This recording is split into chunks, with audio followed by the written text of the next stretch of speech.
So you guys see me in the picture, I'm red, orange, and yellow. Right. That means everything around me is blue or black. Right. And I'm the warmest thing inside that video camera. So it's going to fluctuate based on what's inside the camera. So what are we looking for here? It's going to fluctuate. And now you see red, orange, and black in the tree up there. So if there is a tree up there, yeah, making sure I'm standing in the right spot. So you're looking for those blue or black spots to start moving on their own, probably intelligently. So if something blue or black comes across my face, we know that that's impossible because it's not coming from me. So we're going to be able to try to debunk it with what's going on inside the camera. Okay. Who wants to go with the camera? You're better off just assigning them. They don't speak. So then we're going to go to you. Oh, okay. So that, it needs to be horizontal, just like that, all night long. Now your hand is covering the camera. Okay. It's the attachment on your left hand, and all the kids always Okay. laugh. So the red square means that makes it's more sense. recording. Okay, so Okay. if you hit that by accident, it's okay, just let me know. Mm-hmm. It'll turn to a circle. So just hit it again, and I'll have to splice some video together so you have one video to watch. Okay, so it is recording now. Yes. Okay. I already started it. Yeah, So super also funny. you're going to get a regular audio recording to listen for EVPs. Okay. EVPs are electronic voice phenomenon, that the voices we can't hear with the naked ear. Okay. Okay, it's also to get the stories that you're not going to get on any other tour. So we're going to hit some popular areas and some not so popular areas. So it's kind of a 50-50 split based Okay. on the city's setup here. So that being said, let's get the girls talking. Oh, it's in here. Spirit boxes. So the ghost hunting shows usually have that annoying static, right? And then they tell you a little phrase of what they think they want you to hear. Mm-hmm. This is going to be a little bit different. This is going to sweep through all of the FM radio stations at a very quick rate. Okay, so I have it slowed down than the ones on TV because I want the radio chatter to come through. The radio chatter is going to be DJs, song lyrics, commercials, those kind of things. Mm-hmm. If you can make anything out, it's a 50-50 shot. It might actually mean something based on the location and the stories that I'll tell you. Okay. So I'm going to go ahead and turn it on, and you're going to get this full recording back. Now, this recording, even when it's on mute, will record for us at a nice even level, and it doesn't record any outside noise. So I kind of have to know the areas that we're in based on the timing of the tour, so that way I know the kind of questions you guys were asking, and so forth and so on. But again, it's super cool because it's going to record the entire session for you guys at a nice even level. So because you haven't said a word, literally, you have one button to worry about. It's right here at the top. It's a little turnstile. You control the volume. Nice and easy. So when you hear something, I'm going to teach you how to ask questions with it too. So like we will kind of separate for the first couple of locations a little bit, just so you guys can experiment with it. And then me and London can kind of bounce around and see how you guys are doing with things, and she'll be working with some tools. She may even help you with the thermal imaging camera. Okay. Let's see. What else do we want to go with, London? Because I have a whole bag of goodies. No lasers. No lasers tonight. No neuralizers either. So, lasers, because it's Black Friday weekend, yes, I do use laser grids. So what that does is it actually helps us see things we can't see with the naked eye, kind of like your camera. So if something passes through the lasers, it obviously changes the lights. So that way we can actually see what passes by. EMF meters. So this is kind of our first indication that something is actually happening with another device. So don't get excited when just one device is going off. Okay. When this goes off is when I start looking at the recordings of the other things and maybe in real time see what's actually happening. Okay. So there's 3 different types of electromagnetic fields. I'll tell you, because on the shows they never explain it. By the way, most of the shows are bogus anyway. They're fake. They're meant for TV. Yeah. Okay, this is real life stuff. So the first one's natural, comes from the earth. That's why it's not doing anything. The second one is from our electronic devices. So parking meters, cell phones, buildings are going to make it go into a pulse, like a rhythm. If I could snap my fingers to it and make a song, it's no good. It's coming from somewhere man-made. What we want out of this thing is for it to light up like a Christmas tree. I want it to be erratic. I want it to be a little crazy. I want it to go all over the place. It doesn't make any noise, nor does it vibrate. So you have to watch this and speak up. Okay. You think you can handle that? All right. What do you want? You got a camera? You're not getting lasers. Yep. I don't know. I'll give you the red box just so that they have a gist of it. Because it's not as dangerous as the green one. The green one is super bright. I could shoot it for miles and we could see it clear as day. Wow. It could get Nick in a lot of trouble. A lot of police officers out tonight. So this is a grid box, and what it does is it creates red squares. Okay, now obviously we're all staring at the red squares, Right. but we really should be looking up here. Kind of see how my hand passes through the light and you Right. can't see anything until it does. So in the event we actually capture something right here and we have it on video, or I'm quick enough with a camera, then I can put that inside 3D software, and then you'll have a full 3D view of the apparition that we caught. We can measure it, we can see what it is, so forth and so on. Okay. Now this guy is still relatively new for the tour. I've only had it for about 4 months. I haven't caught anything with it yet. The green one I catch stuff all the time because it's super bright. So I catch little wispy things that go through all the time. But the green one can be very dangerous. Okay. You get Nick in a lot of trouble.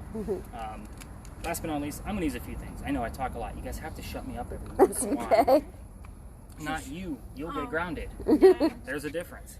I'm on the tour too. Yeah, listen. All right. Equal rights. How old are you two? 15. 12. See, she's 15. You see how quiet and respectful she's being? She's 14. Oh, really? I was wondering if you were home on break from college. I'm on break from college right now. Alright, so I'm going to use a couple of different things on my phone. So the first one is going to be a spirit box, but it's going to give us a word right in the center of the screen and save them to a list. So that list, this is from the last group. I've already emailed it to myself. They had 68 terms. I'm going to clear them out and start you guys off fresh. Okay. So Bishop will not be on your list. 80% of this doesn't mean anything. It's meant to be a game or a hoax. Okay, so it's the 5 to 20% that it'll be relatable to us, the tour, wherever location we are, the people I'm talking about, and I'll give you verifiable links of how I got that information. I will give you the whole list because I'm not hiding anything. I'm not adding anything to it, and there might be something in here relatable to one of you guys that you're not telling me during the tour that you're probably going to email or text me about later. It happens all the time. So that's one of the tools that I'll use, and that stays open all night long. The second one is called a reverse spirit box. This is literally just a man and a woman saying random words. I don't know how long the loop is, and then they flip the audio backwards so it sounds creepy, and it sounds like gibberish to us. So I do get quite a bit out of this particular device. So let me turn it up so you guys can get the gist of what it sounds like.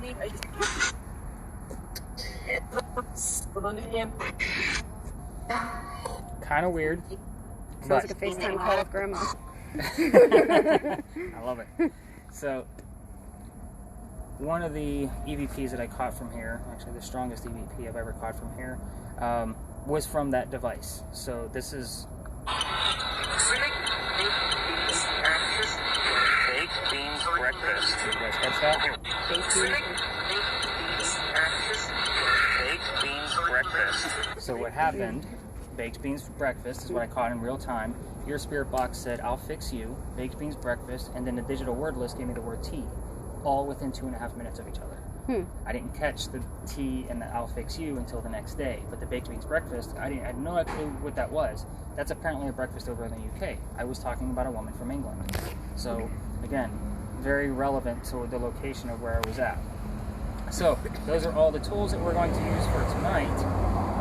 We start here for a reason. Is this what you guys thought you were getting yourselves into, by the way? Okay, good. A lot of people come on this tour They and didn't they're really know much, but all right. Well, people come and they're like, "I didn't realize I was going to be working." I'm like, "Yeah, you can go down a Bulldog if you want to, but you're going to be working." So this place that we're standing at used to be called Big John's. Big John was a football player for the 1947 New York Giants. What is she trying to do? open the car, I think. You trying to get in the car? Yeah. There's like one pop rock stuck in my esophagus. Oh, we'll get a drink. So anyway, Big John, New York Giants. He used to sit in the back of the bar, and he would tell the bartender if the cadets that came over from the Citadel, which isn't too far from here, if they were of age to drink or not. One night, two guys come in, they're not old enough to drink. Big John tells the bartender to cut them off, get them out of here.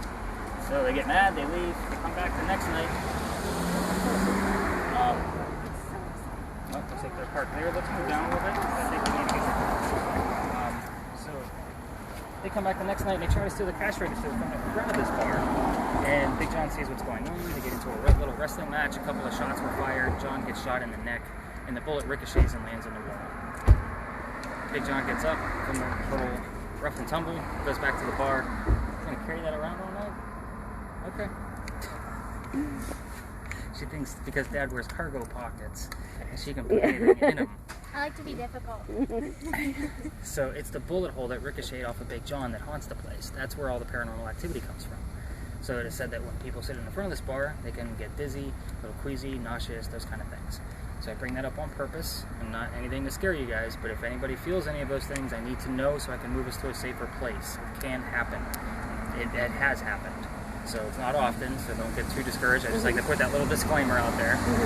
So if you've ever taken a history tour in Charleston, you know we've had one big earthquake in 1886. This is where the first death occurred from that earthquake. The mantle above your heads wraps around the front of the building as well. A piece of it broke off, don't worry, it's not that big. A piece of it broke off and struck somebody in the head and killed him. Now, I can't find any evidence of that, but the previous owner of this bar, his name was Paul, he has seen dark shadows out here on East Bay Street. So you can take that for what it's worth. And it was usually after closing, after chatting with Big John and letting John rattle the bottles around, because he used to talk to Big John too. He's dead now. Did the bullet kill him? No. Okay. No, he actually died. When did he die? I should know that now. Tuberculosis. No, it wasn't. Something unrelated. Yeah. I mean, he was elderly. He was in his 70s. Okay. So I mean, he lived a pretty long life. Mm-hmm. But his number will come up. The first location we go to is kind of a good place for us to like bounce around with you guys too. It's haunted, but it doesn't have a long history. But we can't hear from the teammates at Big John. It happens all the time. We get their jersey numbers, we get their position, their first name, all kinds of things. So, you guys ready to go ghost hunting? Are you guys tired of hearing me talk yet? Yes. You're a jerk tonight, aren't you? I've been living with you for the past week. Fine. Teenagers, I know what it's like. Well, I thought it was past this stage because her sister's 20. Uh-huh. She's already grown. Oh and no, doing you're her just thing. gearing up. Yeah. Well, she's the last one. I'm done. I've got dogs now. It's still not Yeah, but it's easier to talk back to them.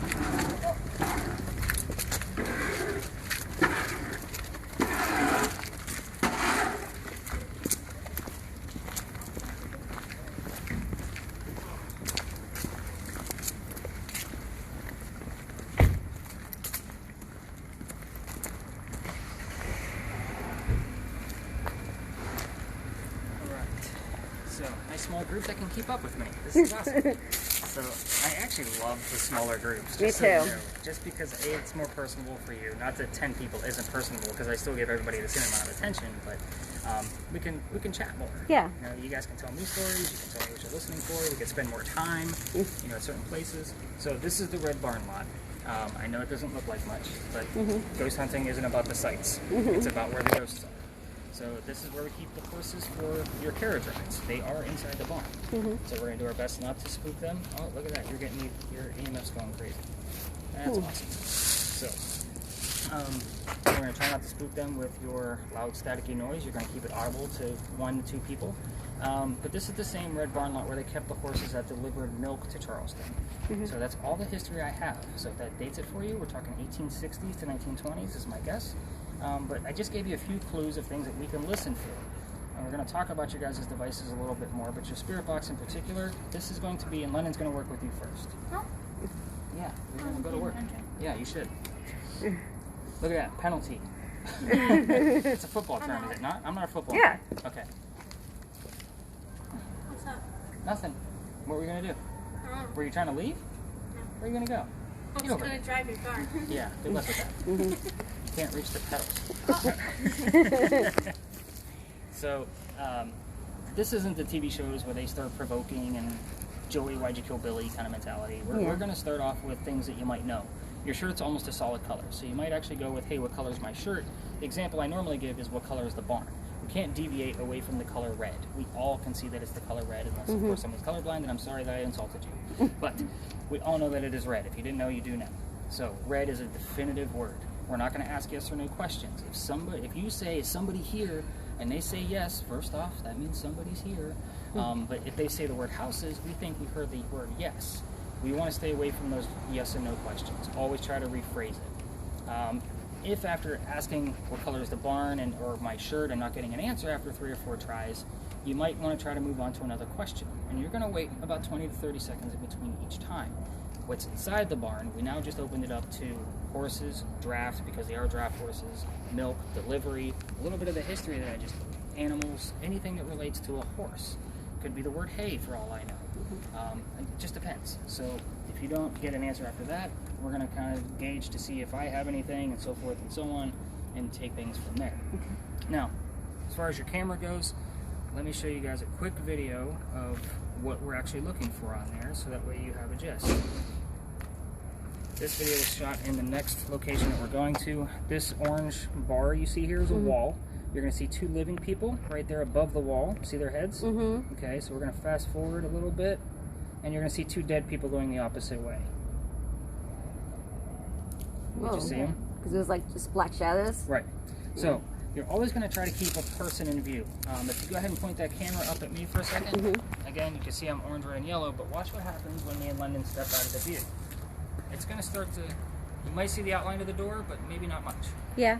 Okay, so it's going to be almost a solid color. So when you put somebody 97 to 99 degrees in the picture, it's going to fluctuate. Right. So you always want to try to keep one of us in that shot. Okay. So with that particular shot, there was somebody in view. So that way they should have been the same color. So that way I can kind of verify that it was actually something not from here. Does that make sense to everybody? Yeah. So because they were black and moving? Correct. Okay. Now, black is the coldest area on that screen at that time. Right. Now, of course, your hand isn't perfectly steady. It's not on a tripod. Right. So the fact that he was probably fluctuating a little bit, but always had a person in view, that's why I showed you the orange heads that went by first. There was a person in view there, and they were the same color. The next batch was not. So that's one of the reasons why I use that camera. Okay. I don't want to say I don't capture a lot with it, but when I do, it's super exciting. Like, it's like, wow, that was really cool. So we're going to use it for that. So we're going to put you two together, and then London, Caroline, did I get the names right? Yes, look at me. I didn't mix them up. So the two of you are going to work together, just because I know using that thing for the first time can feel a little weird, like you're asking nobody questions, and London's going to show you how to do that. So you two go wander off. We're going to find a little bit warmer of a spot. Like I see you have some activity, which is good, but you've already got red. So I can also use this guy as a piece of communication as well. So let's say we're not getting anything on our spirit boxes. This thing's lighting up like a Christmas tree, like I said. It's not in a rhythm. We can use it to say, hey, if there actually is somebody here, step away from this. Step away from the box in my hand and make it go down to green. I use that experiment all the time. And I would say it's a good 50-50 shot of it actually working. Now, you do have, you can almost see a pattern in that, but so we still want to kind of debunk what's going on around us. We are next to a building, but that's brick. There's no electrical wiring or anything like that outside of here that's going to make it go off. You have no wiring above you, and you're standing above a sewer line. So there's really no reason for that thing to be going off. So I got the word uncle, which is actually relevant to our next location.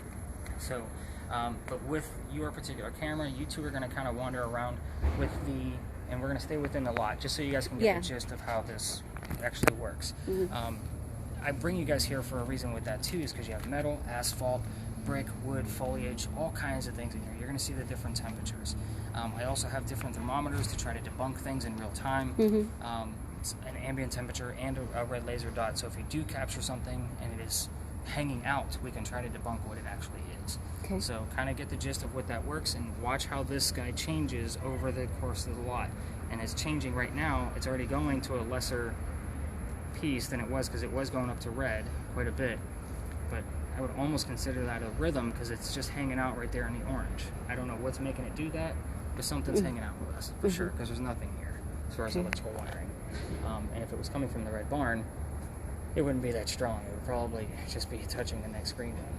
But I am going to try to get a few things off of this. So go ahead and wander around and learn how that thing. It looks like you have the 3 circles up there. So I don't know how that got there. It's okay. I didn't want to touch anything. Perfect. All right. Let me see what I can gather out of this guy. Okay. Just wait till this thing gets up to the red. Yeah, if it goes like up to the red, especially if it's like consistently red, then tell us.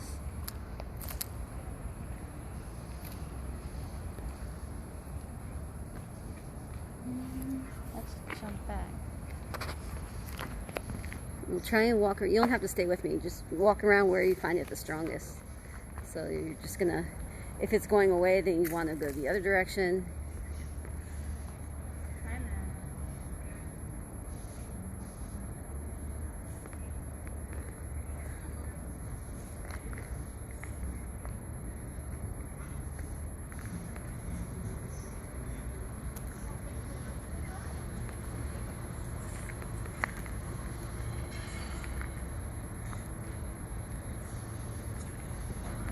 Is this what you thought it would be?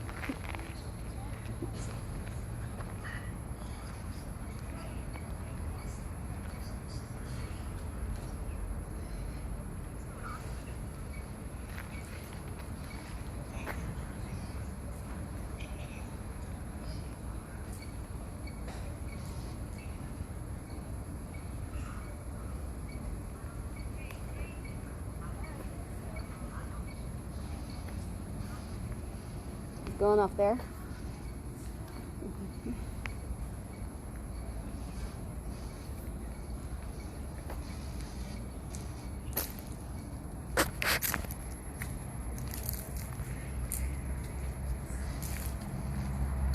Wonder if it reacts to against cell phones.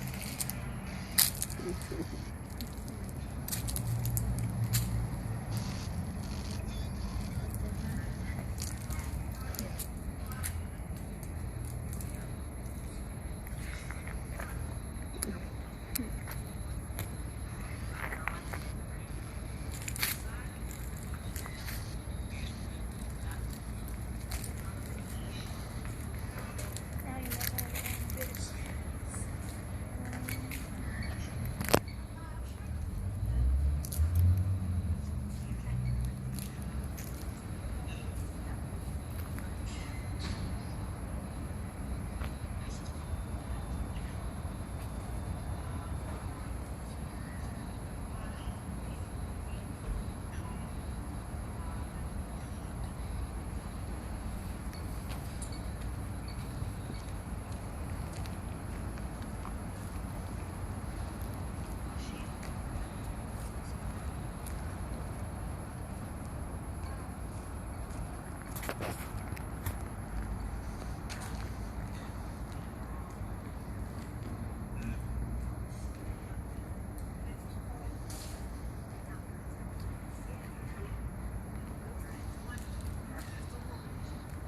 Seeing anything weird?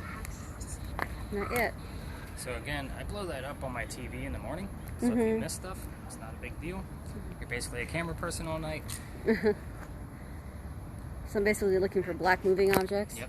Okay. So again, there might be things that are going to come up as black. It just means that it's the coldest thing. We're Right. just looking for them to move.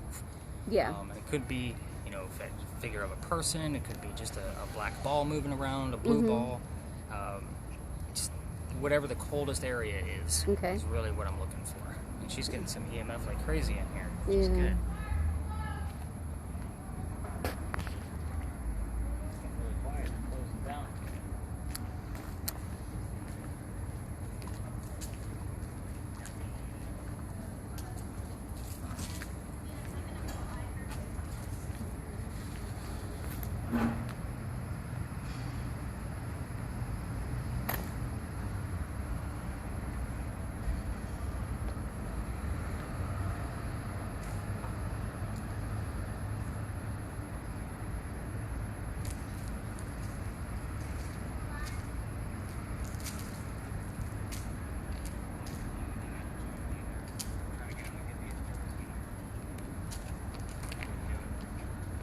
Let's go learn some real history now. Okay. Since everybody has a good gist of how their devices work. This is really, look at the EMF she's getting out of there. It's crazy.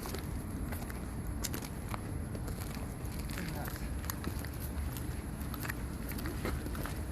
Did you hear anything, Caroline? Okay.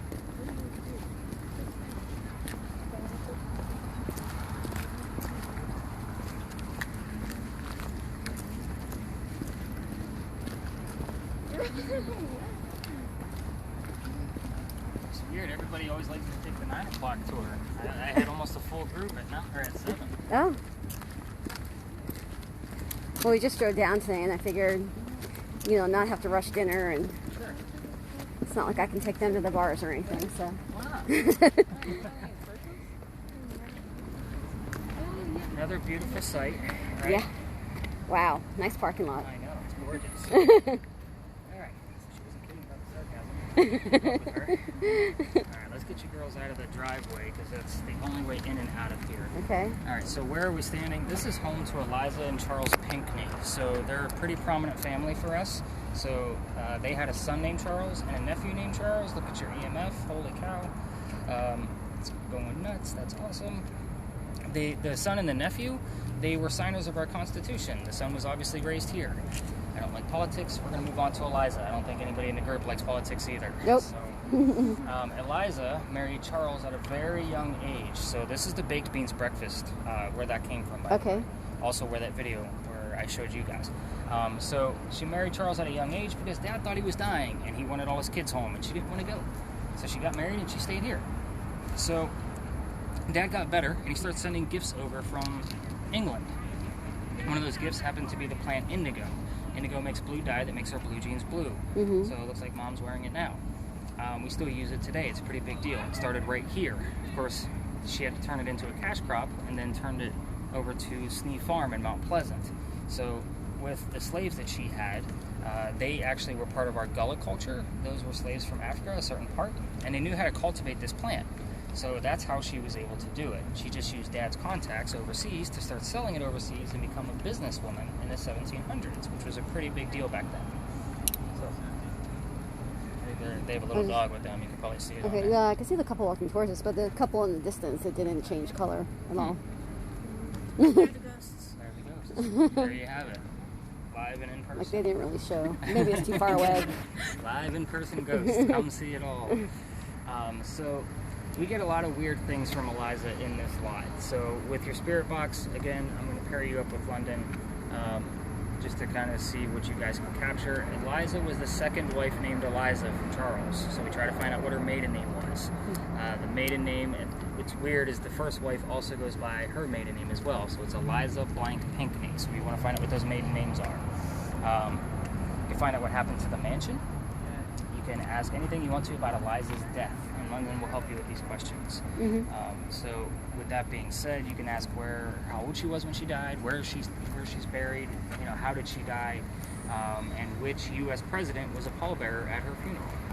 So that's how important she was, is that a president carried her to her grave. So pretty important lady. Let's see what else. You can ask what the daughter's name was. There was only one daughter out of 4 children, so sometimes that name will pop up for it as well. And you can ask how old Eliza was when she married Charles. And the reason why I asked you to, and that did come up on our previous tour, just because it is the same number as Eliza's birthday. So it is the age and her birthday. That's why it's pretty significant here. So London, again, will help you with some of those questions. She knows them all. She's heard all the answers, I think, right? Yes. Okay. Including the president? Yeah, I think I played that one for you. She wasn't here. She lives with her mom in Myrtle Beach, so I suckered her mom into keeping her down here for a week and a half. That's so good. Yeah, so she's been ghost hunting with me all week. We're a split household too. We get it. Yeah.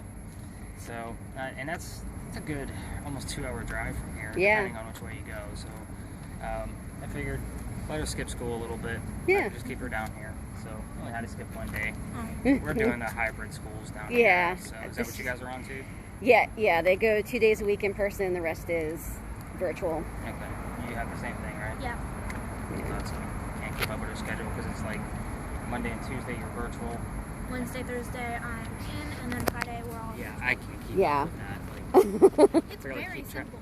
That's why I have 7 to 9, 6 nights a week. That's what I do. Like, so, You have to memorize stories. it's not like you don't. You know most of them. I really don't. So, you and Caroline start wandering and see what answers you get. We don't have any lasers for us to worry about. So, I'm going to show you a cool trick though. If you see the light back there that's blinking, it's usually in sync with your EMF. So if you hold that thing up like you're going to take a selfie, yep, perfect. It should be right in sync with it. Sometimes it is, sometimes it isn't.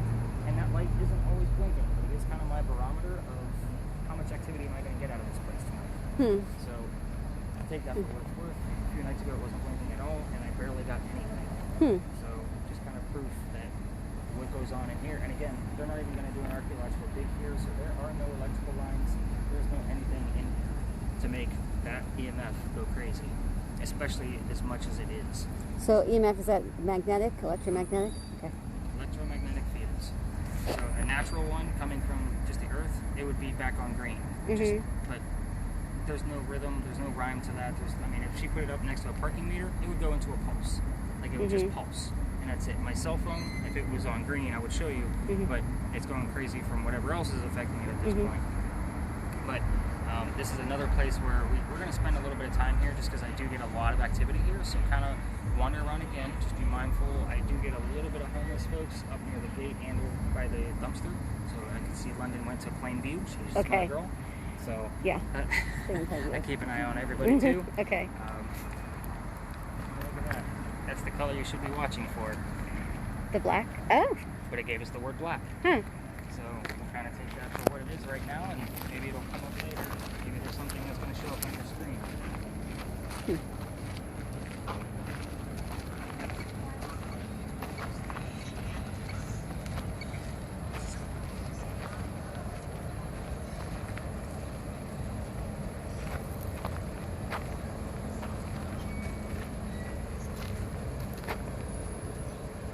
I want Grandpa to come see us.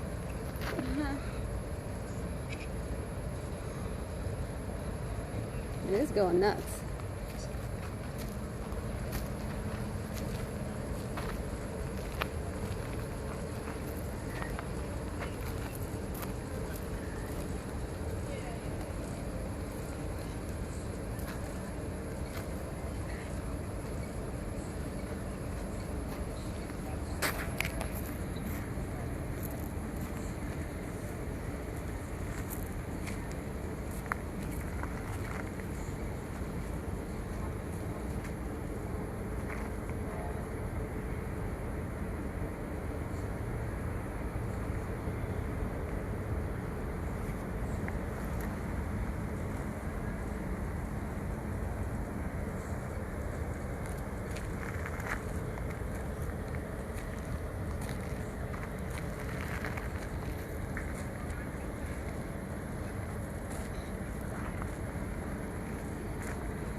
Yeah.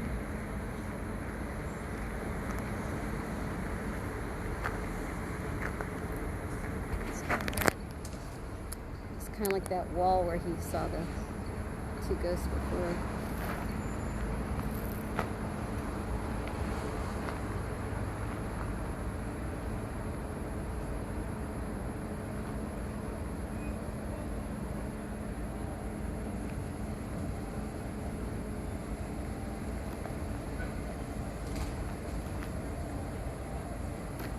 Strong.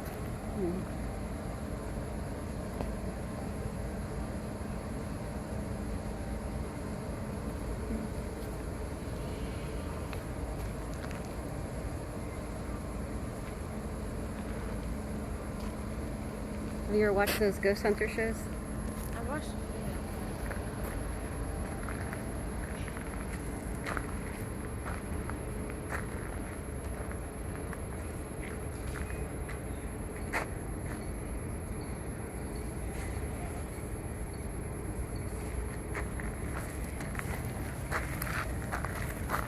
Take her.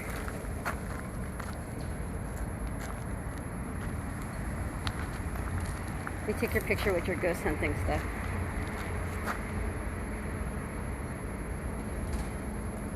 We do it without flash. Hang on. No, go back where you were. Okay. Okay. Let's come down here.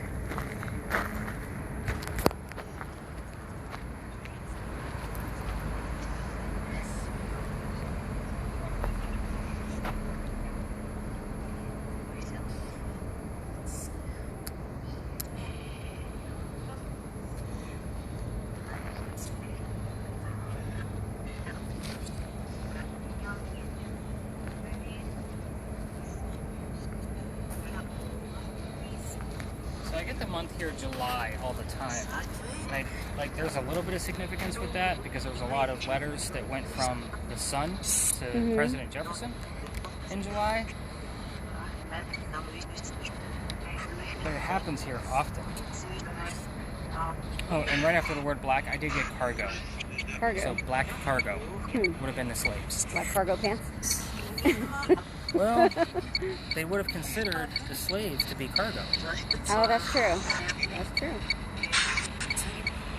So how does that one work? Okay. So it's meant to spit out a random word every 1 to 5 minutes, just randomly. It says that it uses the same FM stations as that spirit box over there. But the one you're listening to right now, like the reverse, like that's literally just a recording. So that's just kind of like my white noise for them to manipulate into sounds. It's getting weird. But this one just puts the words out there so I don't have to listen for them. It just gives me a list of everything it finds. Oh, okay. So there's 2 running right now. 1 to listen to, 1 to watch. Okay. So you get, obviously the recording is going to go here. It doesn't record on its own, but the word list, you get that with links of why it's relevant. Like Black Cargo, I'll give you that's the Pinckney's own slaves.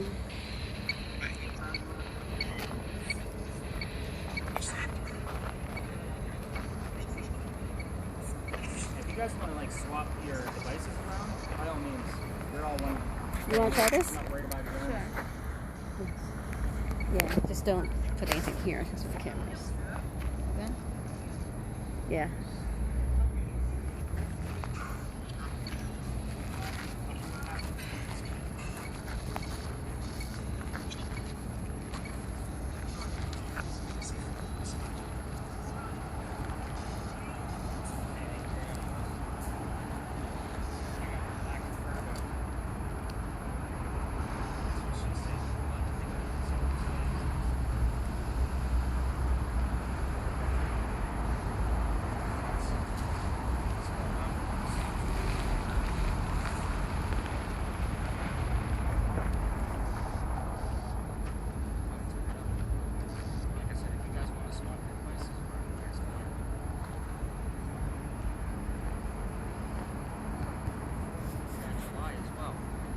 Sometimes you gotta like hold it there for a little bit, let it focus.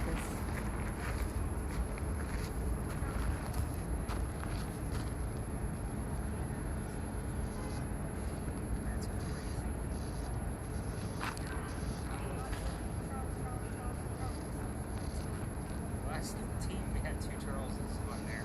On top of it, talking about the 3 that were here. There's anything right here. A lot of phrases. Also at the Red Barn lot, they walk like the one with the 2 kids. They walk by and like wave at us instead of you didn't see them this school.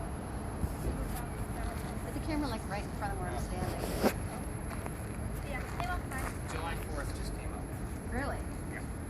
Huh. July 4th. So Wow. I've taken the public as part of the 80% BS that doesn't mean anything. And it did give us July 4th and Black Cargo. We're getting a lot of phrases, which is good. But I did tell you that the signers of the Constitution are from this family. Yeah. So, Yeah. act. Let's see which act he wants to tell me about. That's crazy.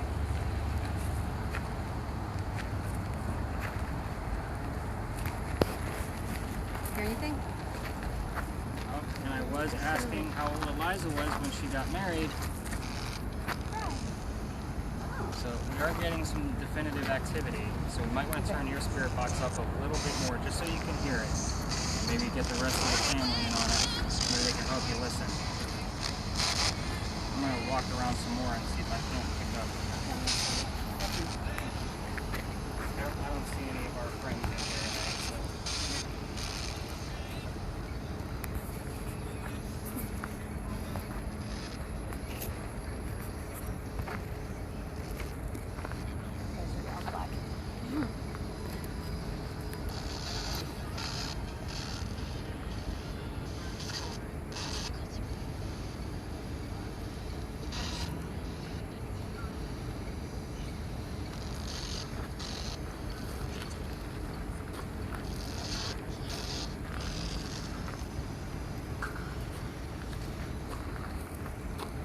Are you listening to a word?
Super red right here.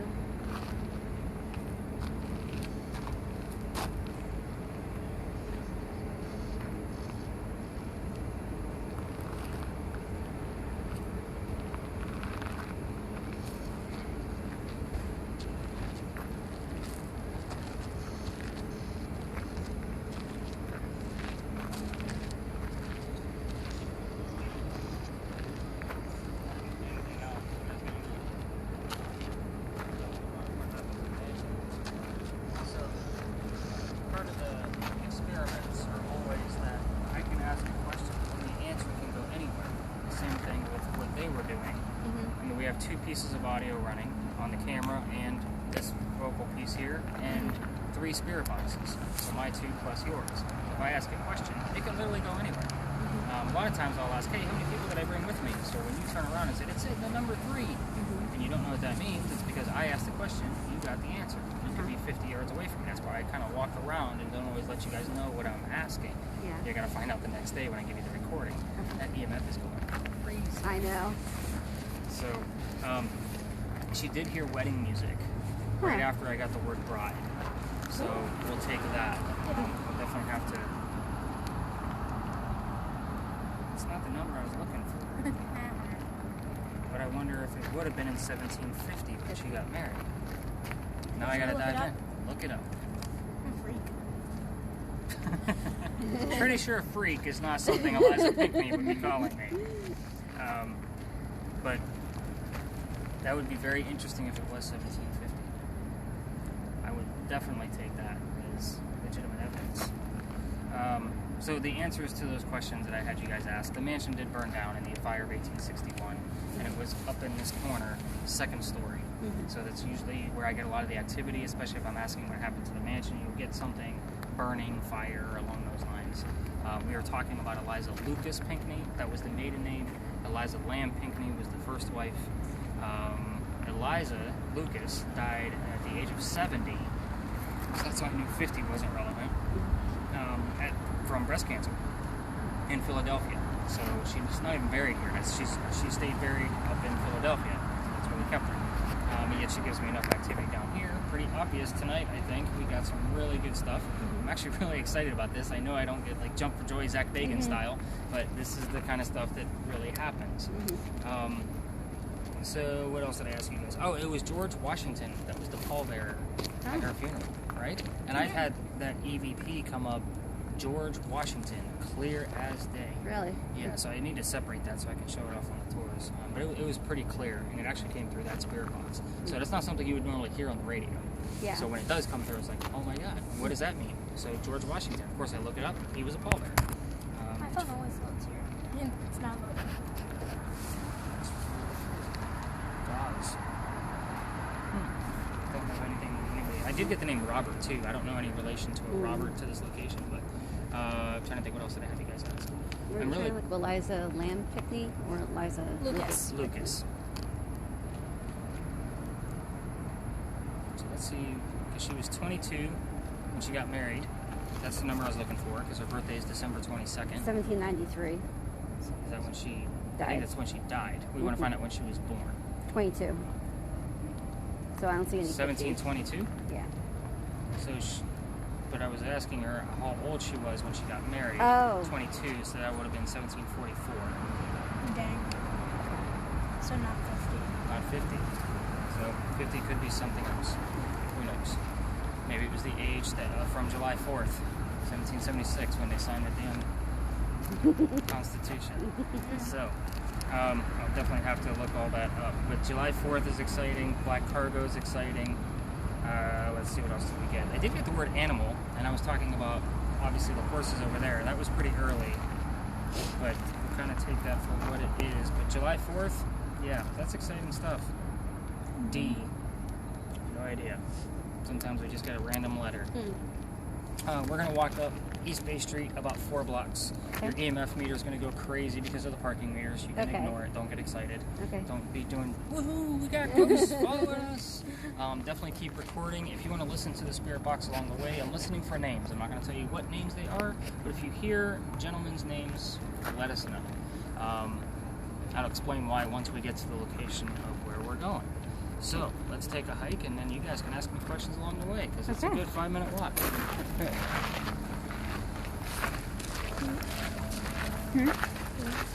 Yeah. Thank you. I think it's the whole time. Oh, good for you.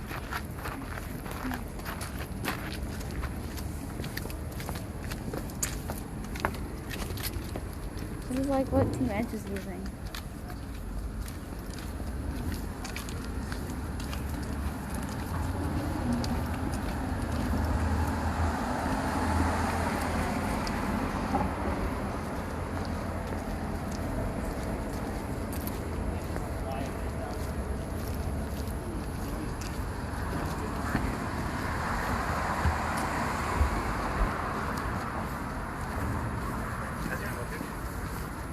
As you mean looking?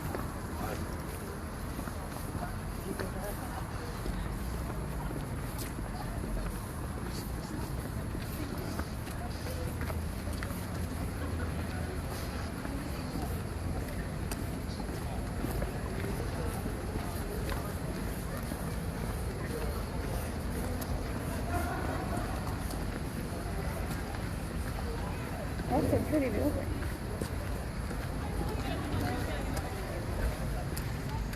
How far of a drive is that for you? I know this place. Yeah. Is this the market?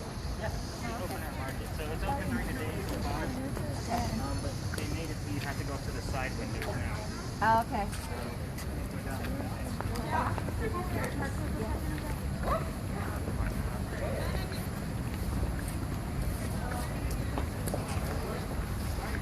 That's a pretty building.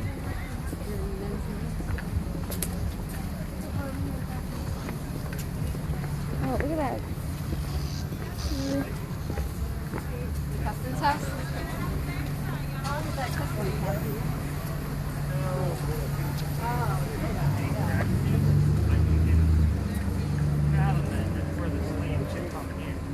Yeah.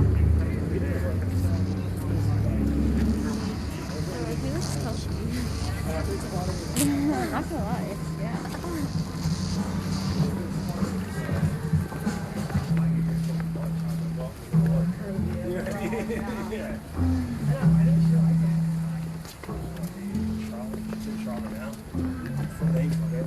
Oh, when is this?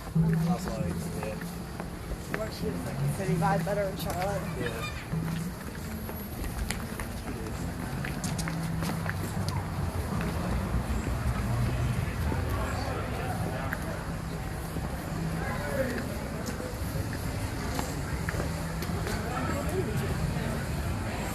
A lot of our businesses are closing down shortly. Kind of hot. I think they're the only thing. Oh yeah, good for you.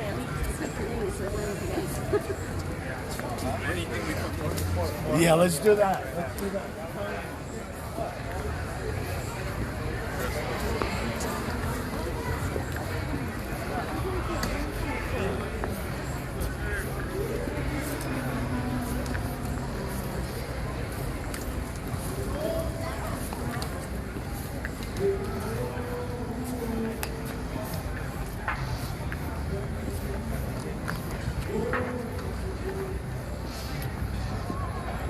You hear? So anyway, she has a week somewhere. You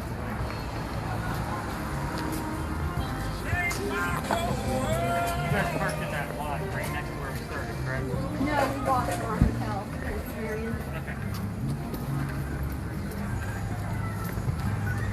We used to stop on this day, basically knew where we were at, but again, I had to change everything up. End up by the Powder magazine, which is about 2 blocks away, but you can follow us back if you want to, because that'll probably be a better point of reference for you.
Just heard freedom. That was the only thing I heard of significance. Still take free. Possible significance. Yeah, I'll take I it. heard we will rock you, but I don't know.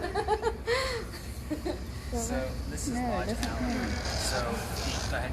Just try to turn it down. No. There's a little wheel right at the top, right where your finger is. There you go. Okay. All right. So we're technically in a compliant area. There's signs all over because we're next to a hotel. Okay.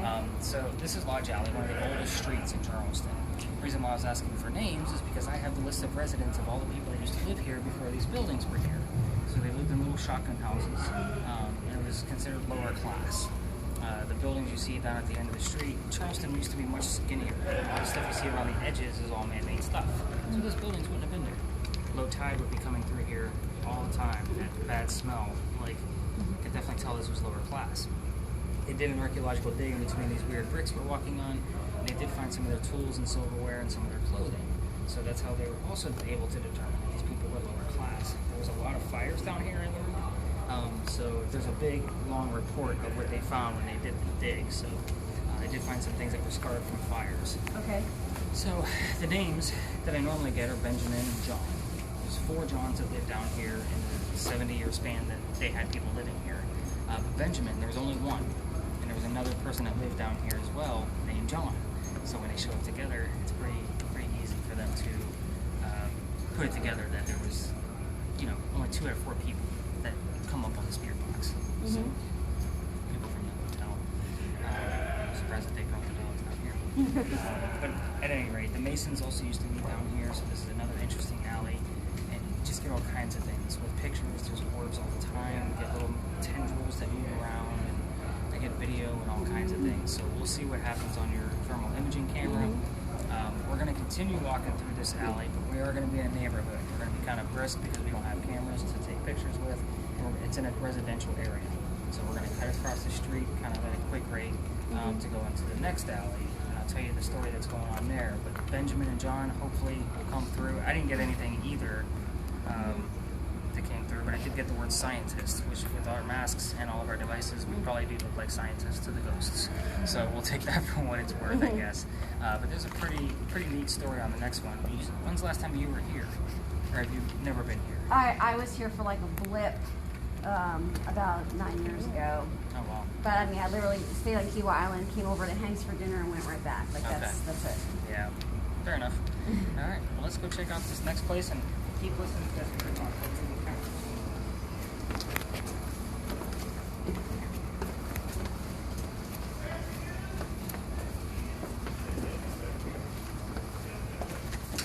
Hopefully not boring the girls to death. You guys are tired, like you've been in the car all day.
Is that the hotel? Oh, it fell out of mine? Yeah. Great shot.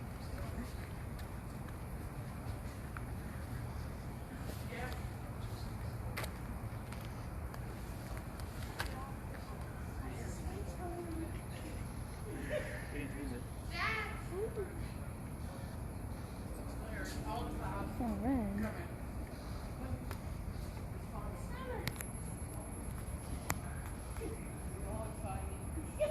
Yep, I'm trying to catch it.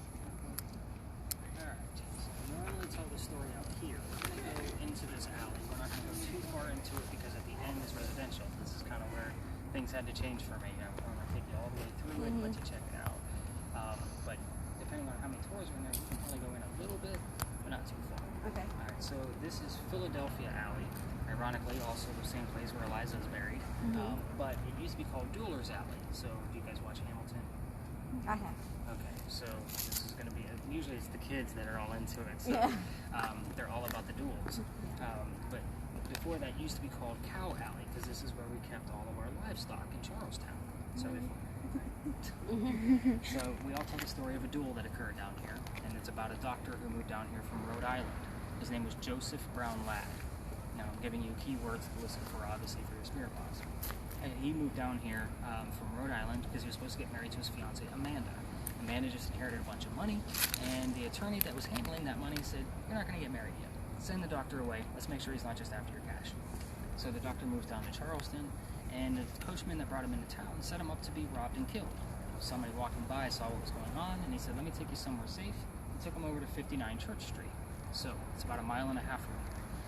That person's name was Ralph Isaacs. He was an attorney in town, so we get things like attorney and law all the time. So with that being said, him and the doctor become friends, but the doctor's practice starts to take off. He's making lots of money. He becomes known as the Whistling Doctor. So if you Google the Whistling Doctor, you get a very long version of this story. But Ralph was in a different part of society. He was just an attorney. He didn't make the money that the doctor did, so when they went to go see plays together, the doctor had better seats. talked about these plays that they went to go see together on the way home. And one night they're talking about Richard III from Shakespeare. I don't know which theater, nobody does. And they start arguing about one of the actresses. So obviously they're going back and forth. Then Ralph starts insulting Amanda, the fiance's doctor, back home. They obviously get very angry at each other and they go their separate ways.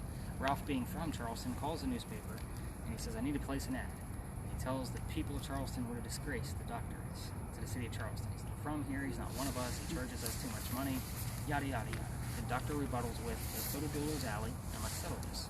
Now normally when you think of a duel, what's going to happen? Someone's gonna die. Fight. You would think so. Not so much. Unless they're both bad shots. So, right?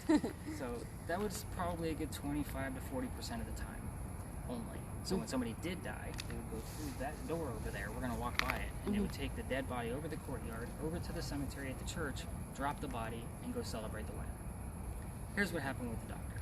They come down, they take the 20 paces, they turn, the doctor points his gun in the air, and he shoots, which is normally what would happen. Or they would shoot into the ground. They just were willing to take a bullet for whatever they were fighting about. So, he was willing to take that bullet, and he didn't want to kill his friend. He just wanted to make a point.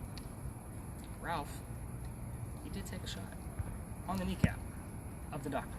He didn't want to kill his friend either. He just wanted to prove his point. So the doctor didn't die, which means he didn't go through the gate. He was carried home by his friends to 59 Church Street, a mile and a half from here, and he died 10 days later. So what's the moral of the story? Don't get engaged to Amanda. You're gonna die. So, they say as you walk through the alley or you're in here, things will fall out of trees. No, so, they say that you can hear the whistles of the doctor, and you guys hear how quiet it is?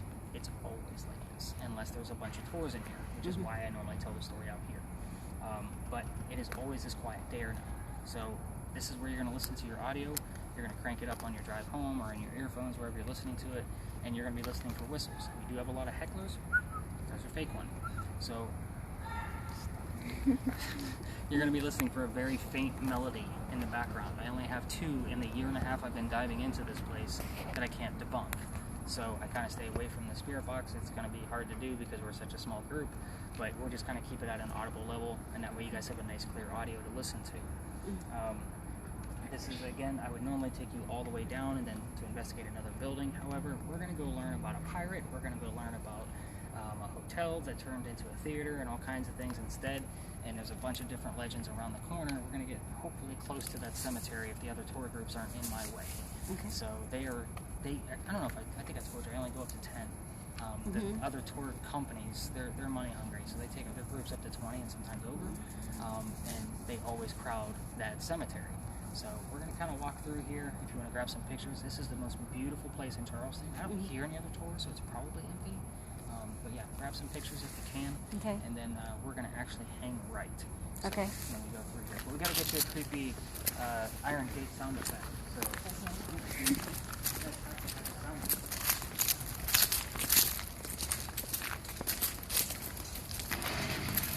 Oh, that's cool. That's nice and creepy. I know, right? Got to give you something creepy.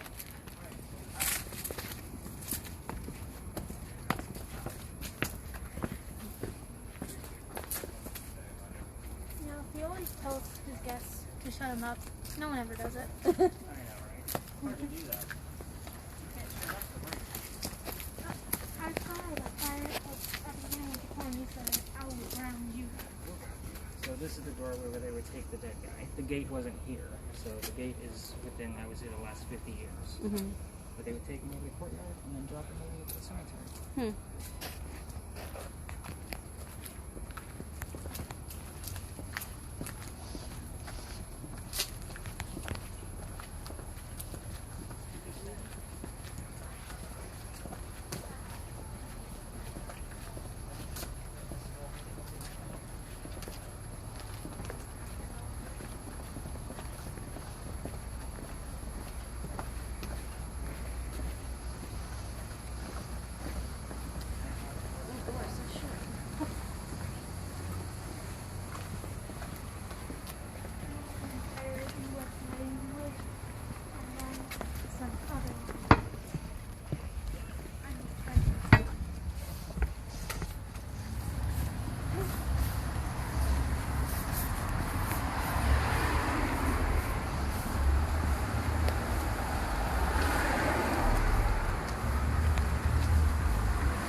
find some good stuff in there. We need to start off with this sign. The sign reads, "There's only one ghost, the only ghost at St. Philip's is the Holy Ghost." There's a reason for that. So, 1888, there was a woman named Sue Howard Hardy that died 10 days after her stillborn child. So, 1989, we had a photographer, local, taking pictures of our cemeteries, shot his camera lens through the gates here, and shot a picture and got a full apparition of a woman wearing a shawl with a baby basket next to her. Now, the picture is cursed for a couple of reasons. First off, you gotta remember, 1989, no cell phones, no Photoshop, none of the crazy stuff we have that we can analyze pictures. So he sends it to Kodak. That was a company that used to make pictures and cameras. I took you guys to that Kodak Museum in Yeah. Rochester. There's a museum of it now. Of the whole Kodak evolution Really? thing. Yeah. Pretty sure it Good was, time. was it Kodak or was it I think I've heard of it. Kodak or it was in Rochester? Okay. What's another major Another company. another photo company from back then? It Canon. wasn't Polaroid. Polaroid, Canon. It wasn't Canon. I think it was Kodak. Yeah. Anyway. Because Kodak has done a lot. Yeah. Yeah. I used to have Kodak printer, like a computer printer. Yeah. I've done a lot of stuff. But anyway, And that's going to make sense where we go next. So what happens here is that if the picture is shown or a woman holds it, they start to not feel well. Kind of the things I told you about at the beginning of the tour. right. But a female that's holding it that's pregnant will not have a good pregnancy. You can imagine my what I do for a living. I'm very superstitious. So I don't show the picture. If you want to look it up, Sue Howard Hardy. It's spelled wrong. I know it's spelled wrong, but we'll still take it. It still makes sense. Yeah, Which that's my is, middle name. well, we had to kind of, I don't get into pirates a whole lot, so we kind of had to look into some of the pirate stories around here. There's a pirate that's allegedly haunting the Powder magazine that I've never gotten any activity from before. But I said, London, give me the name of that pirate so I can add something to the end of the tour now. Because normally we end up on East Bay Street. But anyway, John Calhoun is actually buried on that side of the cemetery, only because this side is native Charlestonians only. And they had to move his sarcophagus several times because they couldn't figure out if he was a native or not. So, yeah. And his statue was just taken down out of Marion Square, right next to where you guys are staying. There used to be his big statue up there 50 feet in the air, and it's now gone. So you've probably seen the fence work that they have in the square where they're working on the base. I haven't gotten in there yet. Okay. You'll probably see it from your hotel room. So, Okay. there's a big fence line where they're taking out the base, and there is a time capsule in there, and it has money from those times. It would have been early 1800s. A lock of his hair and a cannonball from the Revolutionary War. So a lot of stuff in that time capsule. Looks like we've got a group coming up, which is okay. I just wanted to show you the sign. So we're going to go across the street. I like to stay out of their way. They already don't like me.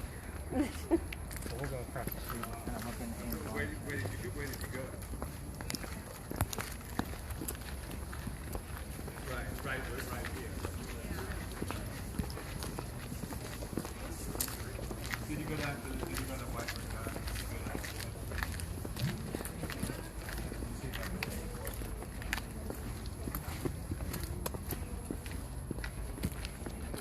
Kind of tie into his church.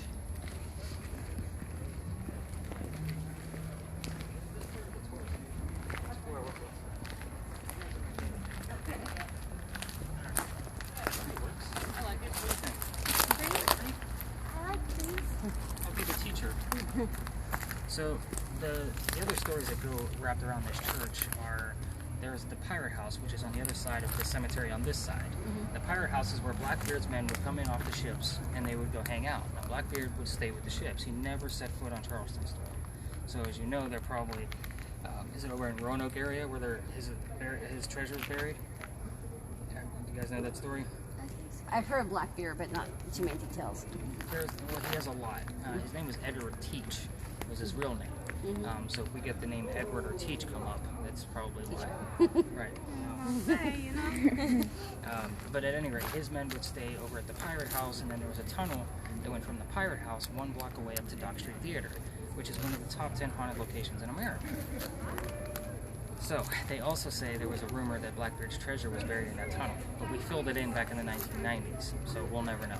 Dang. Look at that large group. It is what it is. Yeah, it's okay. So there's St. Philip's Steeple and Dock Street Theater. Now I'm going to give you that's sorry, now we're going to get hit with stuff. That's okay. So St. Philip's Church is where a young lady was working. Well, let me give you the history of Dock Street first. So Dock Street Theater was a theater. This used to be Dock Street. It's now Church Street, obviously, because of St. Philip's. The Dock Street Theater then got turned into a hotel that had prostitution, and then we turned it back into Dock Street Theater that we know now. So that's relevant because of the story of the ghost that's there. So there was a young lady named Nettie Dickerson. She worked here at St. Philip's. She was past the marrying age of 17. She was 23, meaning nobody wanted to marry her. She was too old. At 23. Date at 23. I know, right? So she's seen what was going on down at Planters Hotel, which was some prostitution, and that means she went down there to go get herself a job, and she was the best loved girl in the whole place. She wasn't happy though, so she used to go out to the second-story balcony and think about coming back to the church. The priest sees this, and he goes down to try to do the same thing, convince her to come back, and a storm rolls in and lightning strikes the wrought iron banister that she's leaned on, strikes her dead. Now, her ghost is said to be seen there from the knees up only. So we were wondering why we saw this really short little lady wearing a red dress. Well, that's because It was me. it was London. But when we turned it back into a theater, we raised the first floor ceiling, which means she was walking on the floor that she knew. Oh. So that's legitimate research done there. It is also haunted by Junius Booth. He was an actor here in town, and he was the father of John Wilkes Booth, who shot Lincoln in a theater. No irony there. So it would have also been the same time period with Junius that Edgar Allan Poe's mother was an actress who used to travel through town as well. And if you didn't know, Edgar Allan Poe used to be stationed in the Navy on Fort Moultrie on Sullivan's Island. And Annabelle Lee, you guys ever read Annabelle Lee in school? Are you guys at that stage? Some of you, yes? Alright, so... Well, the story of Annabelle Lee actually takes place here in Charleston. Her grave is apparently over at Unitarian Church. It's an unmarked grave. Nobody knows which one it is because there's plenty of unmarked graves there. Because when Annabelle Lee died, her father didn't want Edgar to find her, so he did not mark her grave. So it's a very active spot with paranormal activity. And I have a friend of mine who's another tour guide. He says people pass out in front of that church all the time. So on his tours, I haven't taken anybody on that tour yet. It's pretty far inland, so that's just his route that he takes. So the brick building that we passed up when we rounded the corner there, that used to be called Bocce's Restaurant. Now take this for what it's worth, but there has been, the doors in there don't stay locked or closed. They will open on them by themselves all the time. And apparently there's a mirror in a bathroom in there that will fall down without breaking. And it has done so several times. Now, black mirrors and mirrors in general are usually used as a portal for the other world. So if something's break or doesn't break when it falls, usually means something came through it and held it together. So just kind of think of Slimer coming out of a wall and it kind of held it together, so to speak. So that's kind of how I think of that place. And if I were to ever open up, I probably will, Stories in a Cemetery store where I sell ghost hunting equipment and books, that would probably be it. So it's owned by the city right now. That was back in 2014, I think, when they left. So it's been pretty recent. Yes? One of the guys from the couple that was late last time said he worked there. Are you kidding? You didn't tell that to me? Told it to me. I'm gonna have to text him in the morning. So I'm sure he has stories. So the building behind me, this is the Powder magazine. I know this is a lot of history, girls, and I can be very boring because I love history. So this is served in 7 different wars. It's the building with the crosses on it. Yeah. So those walls that you're looking at are 32 inches thick. Wow. It is meant to, and it's got a groin vaulted ceiling, which means there's 8 pillars on the outside that are that thick, and they all meet in the center of the building in an arch. So when you walk through there, you can see the arches of the way the building was made. The roof that you see is actually got sand from 1712 underneath it. Wow. And that is in case it were to ever get attacked, the blast from the gunpowder would stay contained and protect the city. So that's why it is set up the way that it is. It was never attacked, but it has served in 7 different wars. Not from start to finish, but they used to shift gunpowder up and down the coast so that way they could hide it from the enemy.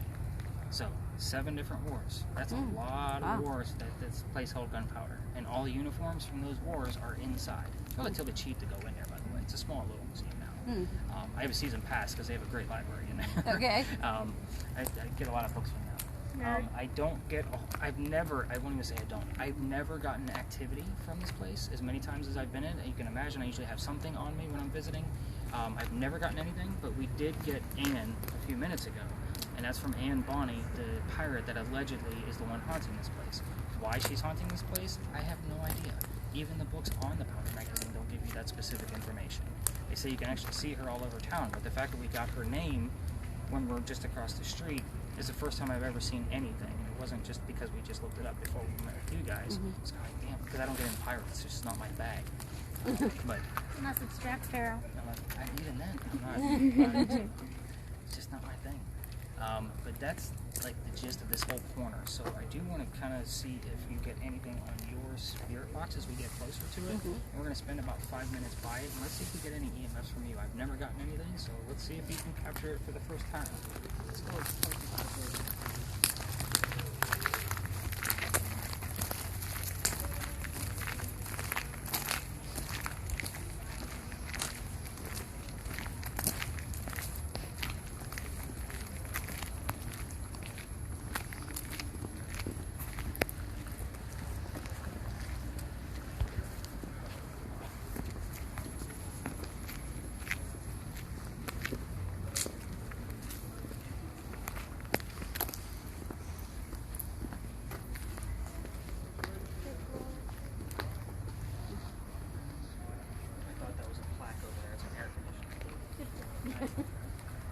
Right at the end.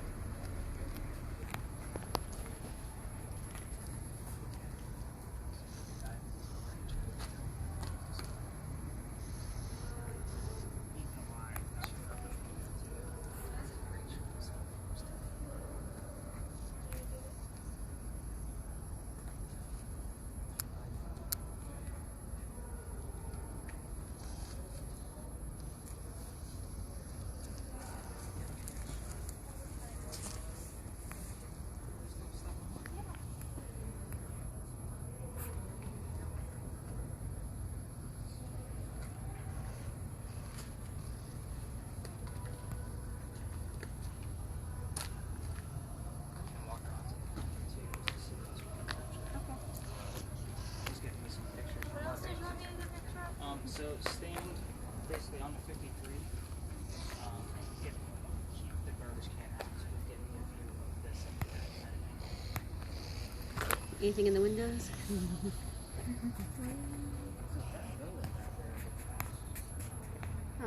some stories in there too I need to dive into.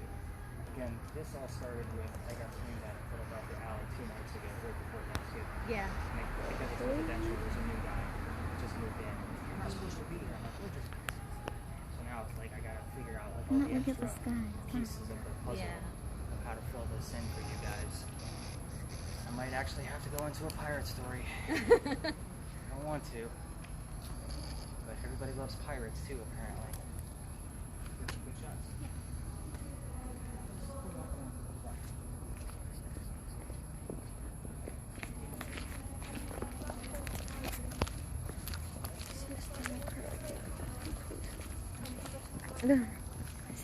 It's like I'm hungry.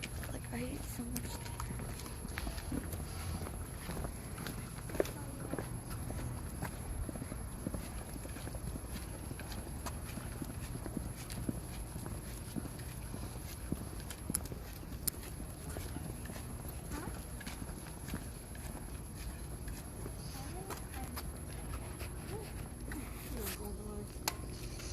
Again, it's a small little building. I think it's like $5 a head to get in there. But they like, and you can take the tour. Like he'll give you the gist of all the different uniforms and stuff, and all the different armory that's in there. But those gallows over there, like there's no reason for those to be here. That's a tourist thing. Yeah. And I don't know, like they used to do this kind of investigation here apparently, like every night in one spot. And it's like it's the smallest building ever. So I don't know, like obviously they don't do it anymore. And somebody told me that, another tour guide friend of mine. I'm like, why would they do it all here? Like, I wonder if they actually caught anything, because I have yet to catch anything besides the name Ann that came up. And I got the word tiny. It is a small building, but it ain't that small. But this is our oldest government building. Okay. Just so you guys know, it is the first building that the government put together. Ava. Now I'm gonna have to dive into all the piratey stuff to find these names and connections and numbers. Did you catch anything on there? Nothing. Some bad rap music. Mini. It's giving us all kinds of small words. Like mini, tiny. Give it another few minutes before we collect some devices. Girls, do you have any questions about what we did here tonight? She's like, I want to see a ghost. Hopefully you guys captured something on there.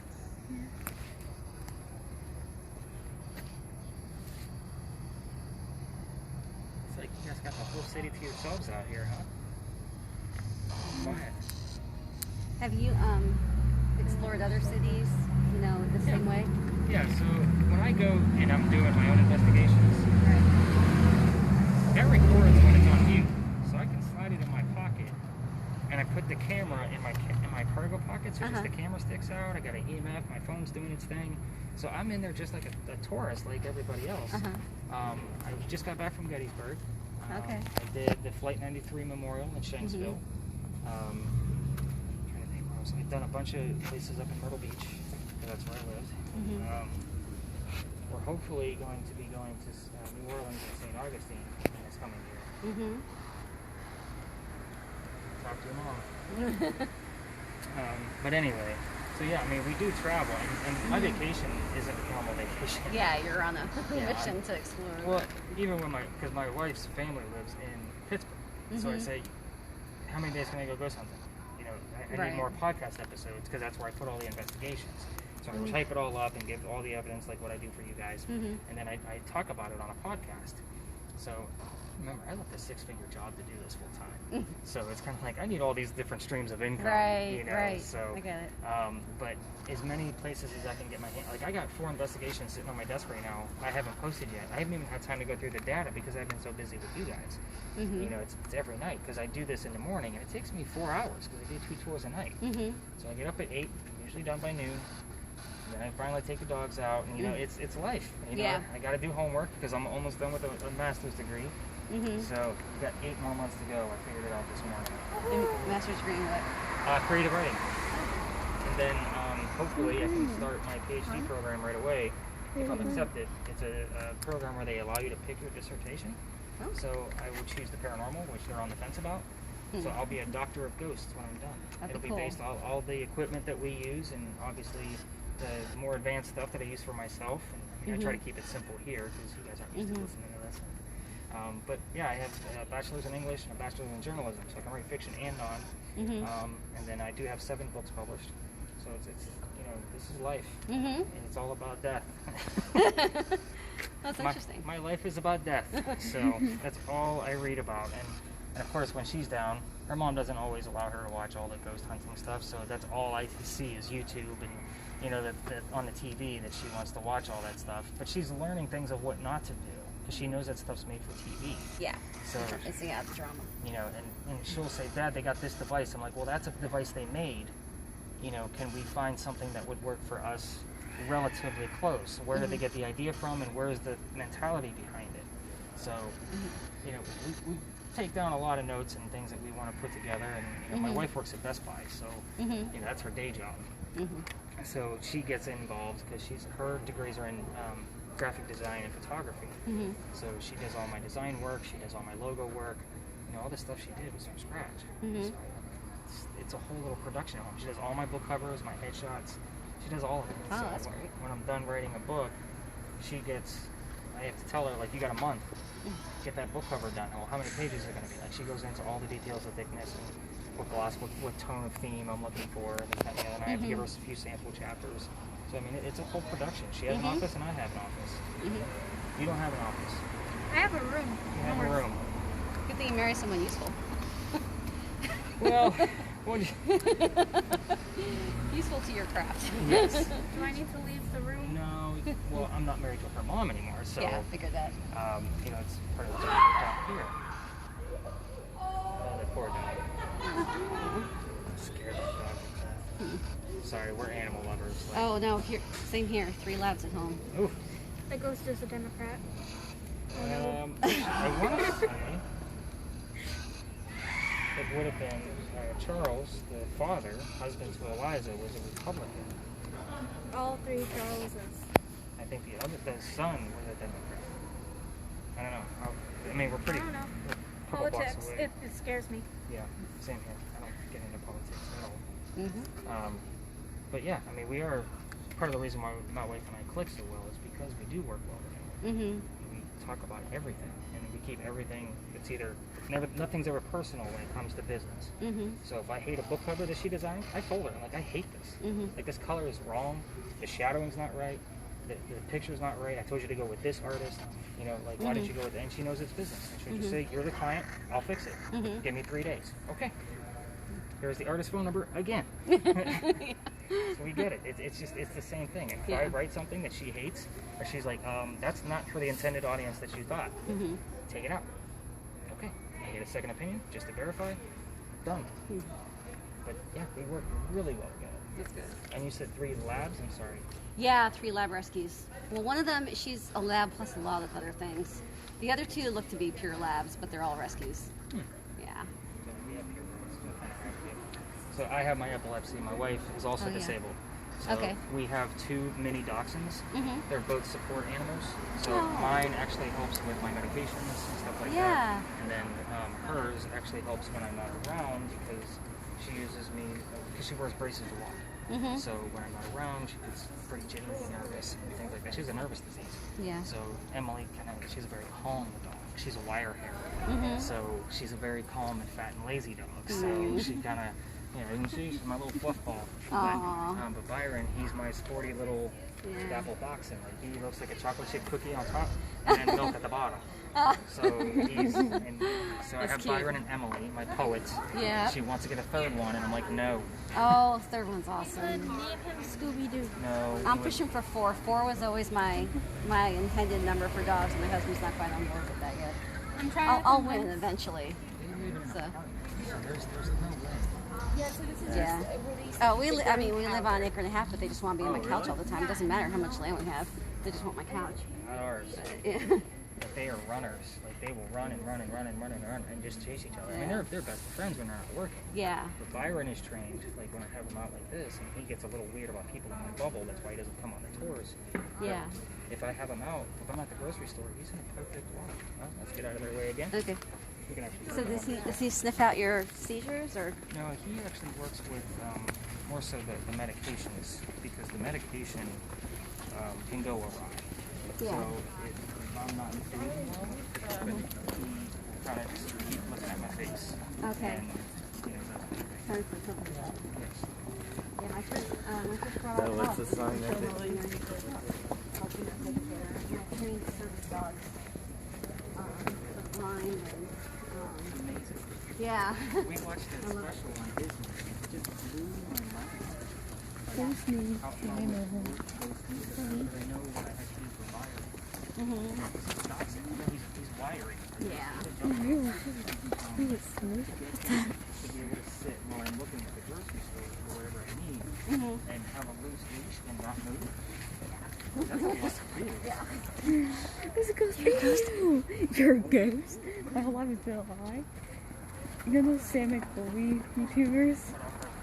Have you seen them? They do like this, stuff like this. Like they took Larry and Addison to like an abandoned. This way back to the hotel from wherever we end up, because I have no idea where we are. Okay, so Meeting Street for you guys is going to be this way, about Okay. 3 blocks, and then you'll hang a right. Or you can follow us back, and you'll go back up the street where you guys walked down from. Okay.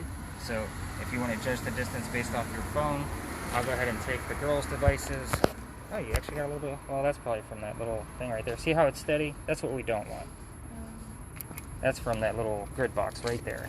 Or crosswalks and all of our parking meters, the electrical wiring's underneath the streets. So that's why I say don't pay attention to it. Now hold that for me.